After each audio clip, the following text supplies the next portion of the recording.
नमस्कार, मैं हूं पंकज श्रीवास्तव। स्वराज एक्सप्रेस में आपका स्वागत है। मैं हूं प्रीति नाहर। बुलेटिन की शुरुआत करते हैं हेडलाइंस के साथ। राम मंदिर भूमि पूजन की तैयारियों का जायजा लेने अयोध्या पहुंचे सीएम योगी आदित्यनाथ। आज से ही शुरू हुआ भूमि पूजन। 5 अगस्त को पीएम मोदी पहुंचेंगे अयोध्या। शोपियां में आतंकियों ने सेना के जवान को किया अगवा, कार में लगाई आग। सेना ने आज ट्वीट कर जताई अपहरण की आशंका। बिहार विधानसभा में सुशांत सुसाइड के मुद्दे पर हंगामा। चचेरे भाई और विधायक नीरज सिंह ने की सीबीआई जांच की मांग। सुशांत सुसाइड केस की जांच करने मुंबई पहुंचे पटना के सिटी एसपी विनय तिवारी को बीएमसी ने किया क्वारंटीन। परसों से खुलेंगे जिम और योगा सेंटर। स्वास्थ्य मंत्रालय ने जारी की गाइडलाइन। दुनिया में एक दिन में सबसे ज्यादा कोरोना केस अब भारत से। और बद्रीनाथ और केदारनाथ हाईवे पर सफर करना हुआ खतरनाक। केदारनाथ हाईवे पर पहाड़ से गिर रहे हैं पत्थर। चपेट में आने से 2 लोगों की मौत।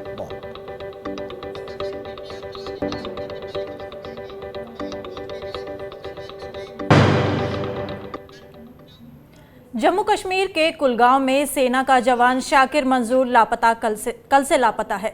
सेना ने ट्वीट कर आतंकियों के अगवा करने की आशंका जताई है। सेना का कहना है कि शाकिर मंजूर कल शाम 5 बजे से लापता हैं।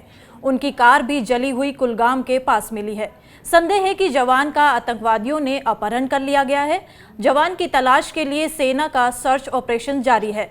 जानकारी के अनुसार रविवार रात को सेना की टेरिटोरियल आर्मी का जवान मुजफ्फर मंजूर अपनी कार में सवार होकर घर की तरफ जा रहा था। रास्ते में कुलगाम के रामवहामा इलाके में आतंकियों ने उसे रोक लिया। उसके बाद बंदूक की नोक पर उसे अपने साथ ले गए। सैनिकों का अपहरण करके जाते हुए आतंकियों ने उसकी कार को आग लगा दी। और मुदस्सिर हमारे साथ जुड़ गए, हमारे संवाददाता श्रीनगर से। उनसे बात करते हैं। मुदस्सिर, ये जो जवान का अपहरण हुआ है, इसके बारे में क्या जानकारी मिली है? अपहरण का शक है अभी, या फिर सेना ने इस बात को पुख्ता रूप से स्वीकार कर लिया है कि उसका अपहरण कर लिया गया है? देखिए, अगर हम अभी की बात करें तो कल 5 बजे से जो है 5 बजे ये निकला था, अपने घर से निकला। ईद पे छुट्टी मनाने के लिए घर आया था, तो कल शाम को ये अपने दूसरे गांव की तरफ लौट रहा था।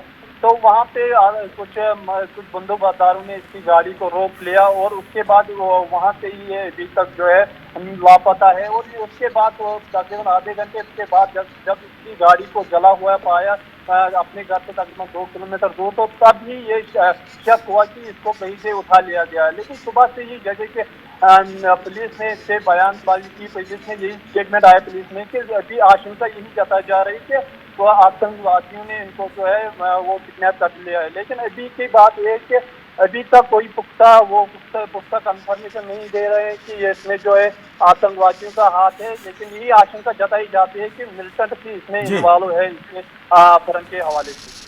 मुदस्सिर, आप नजर बनाए रखें। बढ़ते हैं अगली खबर की ओर। सुशांत सिंह राजपूत की मौत के मामले में अब उनके पिता का एक बड़ा बयान सामने आया है। सुशांत के पिता के सिंह ने पहली बार कैमरे पर बयान दिया है। उन्होंने कहा है कि मुजरिम भाग रहे हैं, पटना पुलिस सभी की मदद करे। उनके बयान ऐसे वक्त में आया है जब बिहार से महाराष्ट्र इस मामले की जांच करने गई बिहार पुलिस और महाराष्ट्र पुलिस के बीच टकराव की स्थिति बन गई है। वहीं खबरें आ रही कि रिया चक्रवर्ती भी फरार हो गई हैं। के सिंह ने कहा, पहले 40 दिनों तक मुंबई पुलिस ने मामले की जांच नहीं की, अब मुजरिम भाग रहे हैं, जांच में बिहार पुलिस की मदद करें। उन्होंने कहा, 25 फरवरी को मैंने बांद्रा पुलिस को आगाह किया था कि मेरे बेटे की जान को खतरा है। 14 जून को जब मेरे बेटे की जान चली गई तो हमने 25 फरवरी में नामित लोगों के खिलाफ कार्रवाई करने को कहा, परंतु 40 दिन बीत जाने के बाद भी कोई कार्रवाई नहीं की गई। 25 फरवरी को मैंने बांद्रा पुलिस को आगाह किया था कि मेरे बेटे सुशांत की जान को खतरा है, परंतु उन्होंने कुछ नहीं किया। 14 जून को जब मेरे बेटे की जान चली गई तो हमने 25 फरवरी में नामित लोगों के विरुद्ध एक्शन लेने को कहा, परंतु 40 दिन के बीत जाने के बाद भी उन्होंने कोई कार्रवाई नहीं की। हार होकर मैं पटना गया और अपने थाने में केस FIR दर्ज की। पटना पुलिस तुरंत एक्शन में आई। इस खबर पर बात करने के लिए हमारे साथ जुड़ गए हैं मुरारी सिंह, हमारे मुंबई संवाददाता। मुरारी, एक बेहद गंभीर आरोप लगाया है सुशांत सिंह के पिता ने। उन्होंने कहा है कि उन्होंने काफ़ी पहले शिकायत की थी कि उनके बेटे की जान को खतरा है, लेकिन कोई कार्रवाई नहीं हुई। क्या कहेंगे आप? जी पंकज, बिल्कुल सही कहना है। और आज जब मीडिया कर्मियों से मुंबई पुलिस कमिश्नर परमवीर सिंह बात कर रहे थे, उस दरमियान जब उनसे सवाल पूछा गया कि सुशांत के पिताजी ने सुसाइड से पहले जो है कि अपने बेटे की जान खतरे में है, इस तरीके की जानकारी दिए थे। इस पर मुंबई पुलिस कमिश्नर परमवीर सिंह का कहना था कि इस तरीके की कोई जानकारी कोई संज्ञान में हमारे नहीं है, हम इसके बारे में जांच करेंगे। वहीं सुशांत सिंह के केस में जांच को लेकर के पटना पुलिस पर जब सवाल उठे कि उन्हें क्वारंटीन किया गया है, तो मुंबई पुलिस ने पल्ला झाड़ा और कहा कि वो बीएमसी बृहन मुंबई महानगर पालिका के लोगों का काम है, उन लोगों ने उन्हें अपने नियम के तहत क्वारंटीन किया है। तो जिस तरीके से सुशांत सिंह के पिता ने आरोप लगाया और पहले कहा और अब खुद कैमरे पर आकर के बयान दे रहे हैं, मुंबई पुलिस इन सारी चीजों से पल्ला झाड़ रही है। जी पंकज। जी बिल्कुल, एक गंभीर सवाल उठ गया है और ये केस लगातार नए नए मोड़ ले रहा है। आप नजर बनाए रखिए। आपका बहुत बहुत शुक्रिया। बॉलीवुड अभिनेता सुशांत सिंह राजपूत की आत्महत्या का मामला आज बिहार विधानसभा में भी उठाया गया। सुशांत सिंह के चचेरे भाई और विधायक नीरज सिंह बबलू ने कहा, इस मामले की सीबीआई जांच होनी चाहिए। नीरज सिंह के अलावा आरजेडी के वरिष्ठ नेता तेजस्वी यादव ने भी सीबीआई जांच की मांग की है। नीरज सिंह बीजेपी के विधायक हैं। वहीं सुशांत सिंह राजपूत की भाभी और एलजेपी के विधान परिषद की सदस्य नूतन सिंह ने भी सदन में कहा कि सुशांत सिंह राजपूत मामले में सही बात सामने आनी चाहिए। इस मामले पर सर्वदलीय बैठक कर सीबीआई जांच की मांग करनी चाहिए।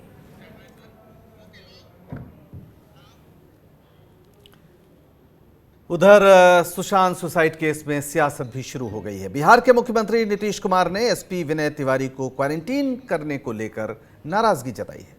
नीतीश कुमार ने कहा कि जो कुछ हुआ वो नहीं होना चाहिए था। नीतीश कुमार ने कहा कि ये राजनीति नहीं है और बिहार पुलिस अपनी ड्यूटी कर रही है। उन्होंने कहा कि बिहार के डीजीपी मुंबई पुलिस के अधिकारियों से बात करेंगे। आपको बता दें कि बिहार पुलिस सुशांत केस की जांच कर रही है और जब एसपी विनय तिवारी जांच के लिए मुंबई पहुंचे तो उन्हें क्वारंटीन कर दिया गया। जो मुंबई पुलिस का बिहेवियर पटना पुलिस के साथ रहा है, कैसे देखते हैं? आईपीएस अधिकारी को जबरदस्ती क्वारंटाइन किया गया है कल।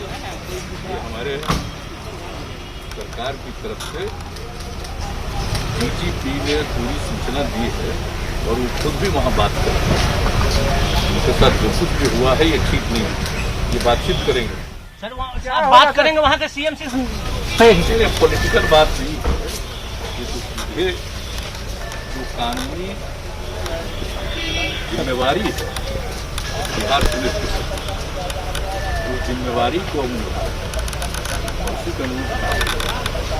वैसी परिस्थिति में उनसे बातचीत हमारे डीजीपी, हम वहाँ से डीजीपी साहब से बात करने की कोशिश कर रहे हैं और भी पदाधिकारी अलग अलग पदाधिकारियों से बात करने की कोशिश कर रहे हैं और सब कुछ तो दिख रहा है, इसमें बोलने की क्या जरूरत। और इसी खबर पर बात के लिए हमारे साथ जुड़ गए हमारे संवाददाता पटना से सीधे नवेंदु जी, ये जिस तरह से बातें हो रही हैं, अब सरकार भी बोल रही है, विपक्ष की ओर से भी आवाज आ रही है कि सीबीआई जांच कराई जाए और उधर सुशांत सिंह के पिता ने भी कुछ गंभीर आरोप लगाए हैं। कुल मिलाकर बाढ़ग्रस्त और कोरोनाग्रस्त बिहार में सबसे बड़ी चिंता फिलहाल सुशांत सिंह की खुदकुशी को लेकर है। क्या ये सहज है या फिर इसके पीछे आपको कोई डिजाइन भी दिख रहा है? देखिए, बिहार में लोगों का मानना है कि जिस तरीके से महाराष्ट्र की सरकार या फिर पुलिस ने जो भी व्यवहार किया है, एक अगर जांच की ही बात है, सुशांत चूंकि बिहार और पटना का लड़का था तो फिर उस लिहाज से उसकी खुदकुशी हुई, तो उसमें बिहार पुलिस अगर जांच करने पहुंची है तो वहाँ की जो पुलिस का जो रवैया है वो असहयोगात्मक रवैया है, तो उसको लेकर के लोग मानते हैं यहाँ की वो गलत है, वो नहीं होना चाहिए। वैसे सुशांत का मुद्दा प्रधान बन गया है अभी बिहार में, जबकि मुद्दे और भी प्रधान है। कोरोना का मुद्दा प्रधान है, बाढ़ का मुद्दा प्रधान है और रोज जो है लोग मर रहे हैं, तबाही मची हुई है। तो ऐसे में ये महाराष्ट्र पुलिस और बिहार पुलिस के आपसी जो भी कानून की जिम्मेदारी जो कहा है नीतीश कुमार ने कि कानून की जिम्मेदारी पुलिस निभा रही है, लेकिन ये दोनों राज्यों के बीच जो पुलिस का कंट्राडिक्शन है वो कहीं न कहीं जो है सारे मुद्दों पर भारी पड़ रहा है। और यह एक कहीं न कहीं जी। बन गया है। ऐसे में देखिए सीबीआई जांच की मांग जो हो रही है उसमें साफ तौर पर बात आई है कि परिवार यानी कि जो जिस पिता ने एफआईआर कराई थी जी। वो अगर मांग करेंगे आपको रोकेंगे हम नवेंदु जी, आपको रोकेंगे। एक बड़ी खबर आ रही है, एक्टर सुशांत सिंह राजपूत सुसाइड मामले में मुंबई के पुलिस कमिश्नर परमबीर सिंह ने बड़ा बयान दिया है। परमबीर सिंह ने बिहार पुलिस पर हमला बोला है। उन्होंने कहा है कि बिहार पुलिस को इस मामले की जांच करने का अधिकार नहीं है।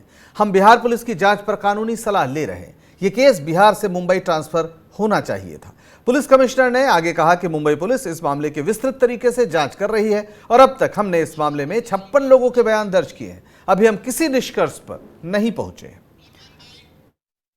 सीआरपीसी का प्रोसीजर यही है, जो ज्यूरिसडिक्शनल कोर्ट होती है वो भी सीआरपीसी के हिसाब से मुंबई की कोर्ट हो जाती है। तो उन्होंने जो आके हमारे पास हमसे डॉक्यूमेंट्स वगैरह शेयर करने को कहा है, हमने उसके बारे में लीगल ओपिनियन मांगा है। यदि बिहार पुलिस के पास कोई ऐसी कानूनी जानकारी है कि जिसके हिसाब से उनको मुंबई में इन्वेस्टिगेशन करने का अधिकार मिल गया है ऐसी घटना के बारे में जो कि मुंबई की ज्यूरिसडिक्शन में हुई है, तो यानी अब ये दो राज्यों के पुलिस के अधिकारों का भी प्रश्न है। वक्त है एक छोटे से ब्रेक का। रुकते हैं एक छोटे से ब्रेक के लिए।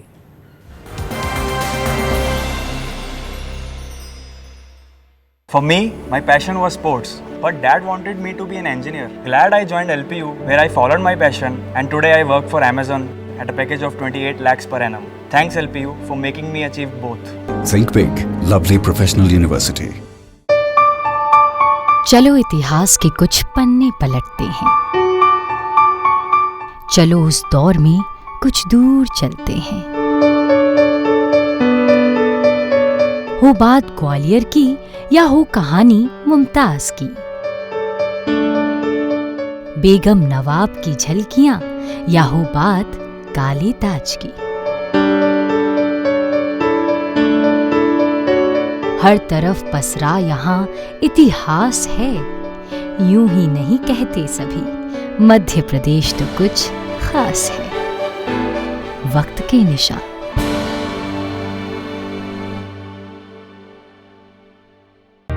सपने सच तब होंगे जब आप सपने दिखना शुरू करेंगे। ये शब्द हैं उस शख्सियत के जिसके सपनों ने दी इस देश को एक नई उड़ान, डॉक्टर APJ अब्दुल कलाम। और ऐसे ही हर स्टूडेंट के सपने पूरे करेंगे हम, under best guidance of expert faculty team. Admission open in science and technology, humanities, social science, arts and sports. Doctor APJ Abdul Kalam university, Indore. For the details, contact 180030026072। Stream कोई भी हो, बेस्ट करियर ऑप्शन के लिए है Bhabha university. Best faculty, world class infrastructure, scholarships, hitech labs, 27 acre of lush green campus, hostel facility, admissions open for engineering, pharmacy, dental, computer application, management and agriculture. Bhabha university at Hoshangabad road, Bhopal. Call 9165025500।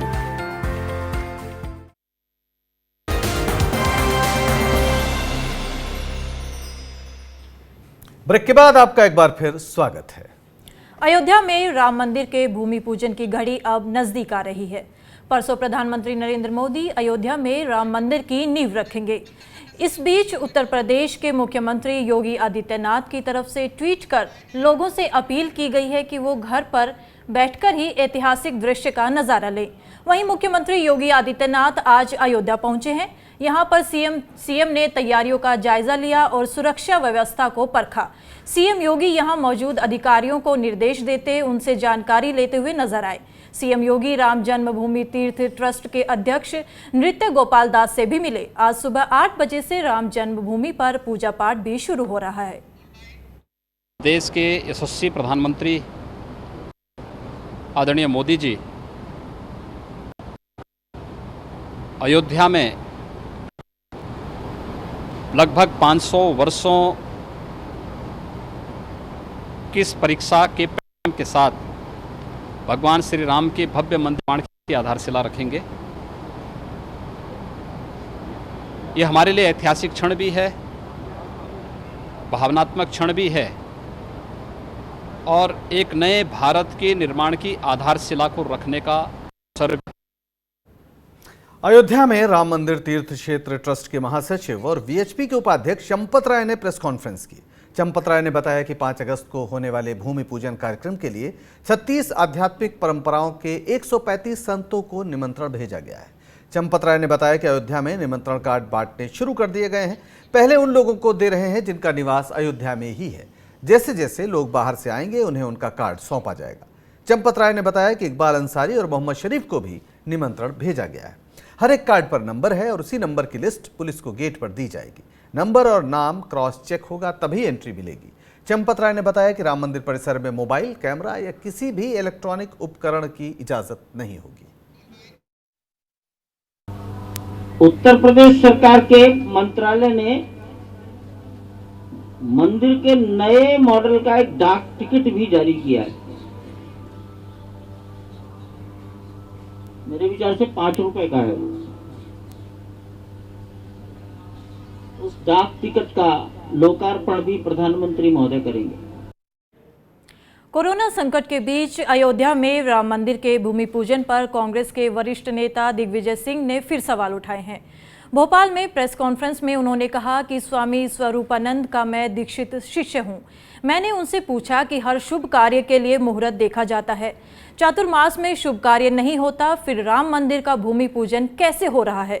उन्होंने सवाल किया कि एक आम आदमी corona positive होता है तो पूरे घर को क्वारंटाइन कर देते हैं, फिर अमित शाह पॉजिटिव हुए हैं तो मोदी और पूरी कैबिनेट को क्वारंटाइन होना चाहिए।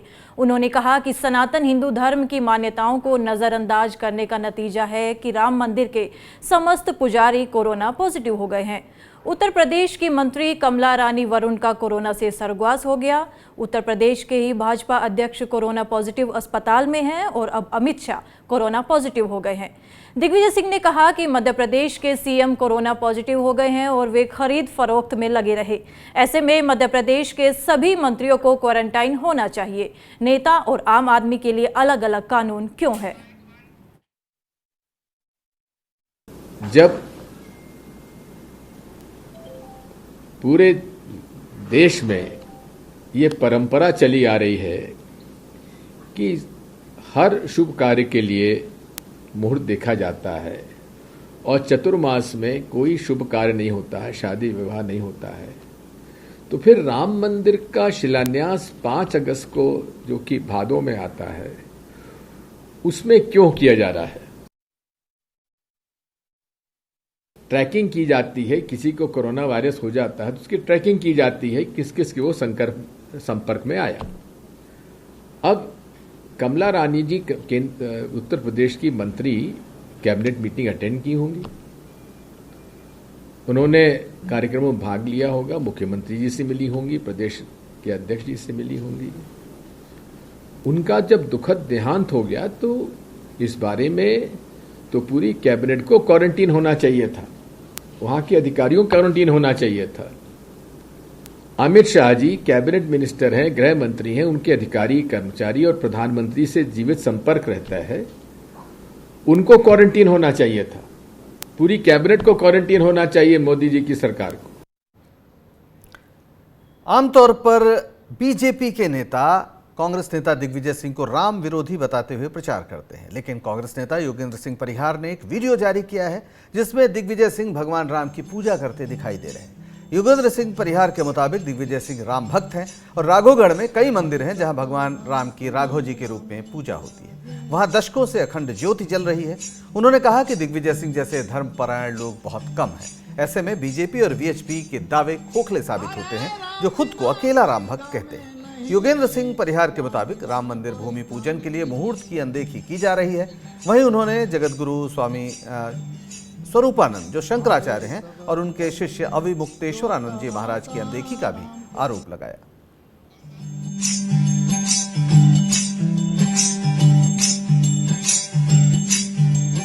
और सकल हंस में राम विराजे,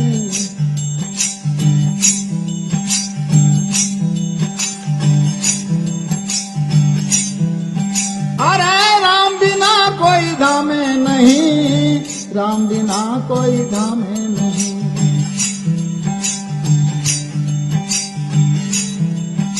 अरे सबर बंद में जोत का वासा राम को सुमरा दूजा नहीं। हाँ सबर बंद में जोत का वासा राम को सुमरा दूजा नहीं।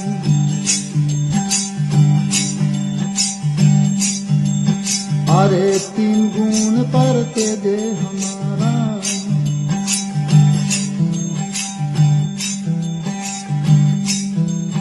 अरे पाँच तत्व पर जोत जड़े तीन गुण पर तेजे हमारा।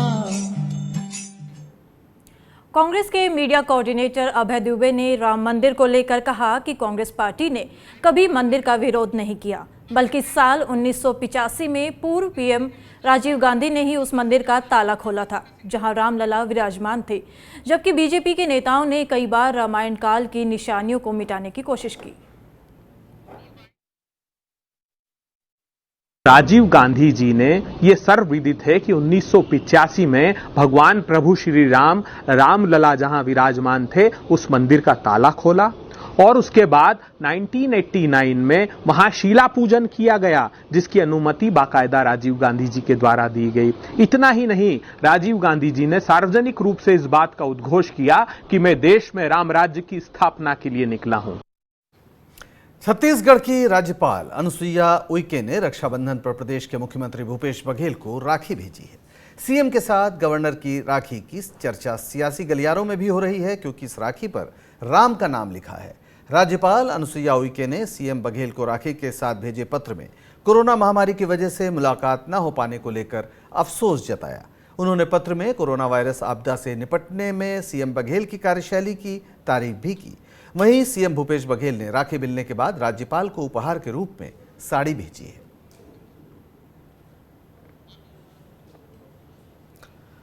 छत्तीसगढ़ के दंतेवाड़ा में 8 लाख के इनामी नक्सली ने सरेंडर किया है।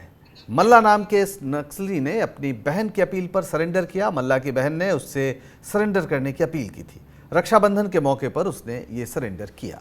आपको बता दें कि मल्ला नक्सली कमांडर था जिसने कई बड़ी घटनाओं को अंजाम दिया और उसके हमले में कई पुलिसकर्मियों को अपनी जान गंवानी पड़ी थी। ये क्योंकि भैरमगढ़ एरिया कमेटी का ये प्लेटून है, तो भैरमगढ़ एरिया कमेटी में पिछले 10 वर्षों में जितनी बड़ी घटनाएं हुई सब में ये शामिल है, जिसमें कि काफ़ी सारे पुलिस वाले शहीद हुए और घायल हुए। क्योंकि आज ही सरेंडर हुआ है तो इस डिटेल में इंट्रोगेशन कराया जाएगा जिससे कि सभी चीज़ों का खुलासा हो पाए।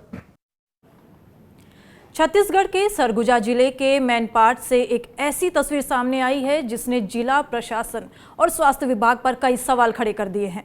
मैनपाट में कोरवा जनजाति के लोग बड़ी संख्या में रहते हैं। पिछले दिनों एक कोरवा महिला को प्रसव पीड़ा हुई, लेकिन नज़दीकी अस्पताल नदी के दूसरे किनारे पर है और पुल भी नहीं है, जिसके चलते लोगों को काफ़ी परेशानी होती है। गर्भवती महिला के घरवाले भी जैसे तैसे महिला को नदी पार करा के अस्पताल पहुंचे, तब कहीं जाकर उन्हें एम्बुलेंस नसीब हुई। फिलहाल बतौली के शांतिपुरा सामुदायिक स्वास्थ्य केंद्र में महिला को भर्ती कराया गया है। लेकिन इस घटना ने एक बार फिर साबित कर दिया है कि छत्तीसगढ़ में विकास के असल हालात क्या हैं। के मैनपाट अंचल में कुछ ऐसे दुरस्त और दुर्गम गांव हैं जो कि बरसात के दिनों में थोड़ा सा आवागमन में दिक्कत होती है। तो वहाँ के लिए हम लोगों ने ये प्लानिंग किया है कि जहाँ तक हमारी एम्बुलेंस जा सकती है वहाँ तक एम्बुलेंस जाएगी और उसके बाद छोटी गाड़ी यदि जा सकती है तो वो जाएगी और गाँव से फिर उसको उनके घर तक जाना संभव नहीं है कि किसी भी गाड़ी का, तो वहाँ से उसको किसी अच्छे तरीके से ला सकते हैं।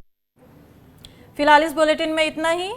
देश और दुनिया की तमाम जरूरी खबरों के लिए आप जुड़े रहिए स्वराज एक्सप्रेस से और हमें दीजिए इजाजत। नमस्कार।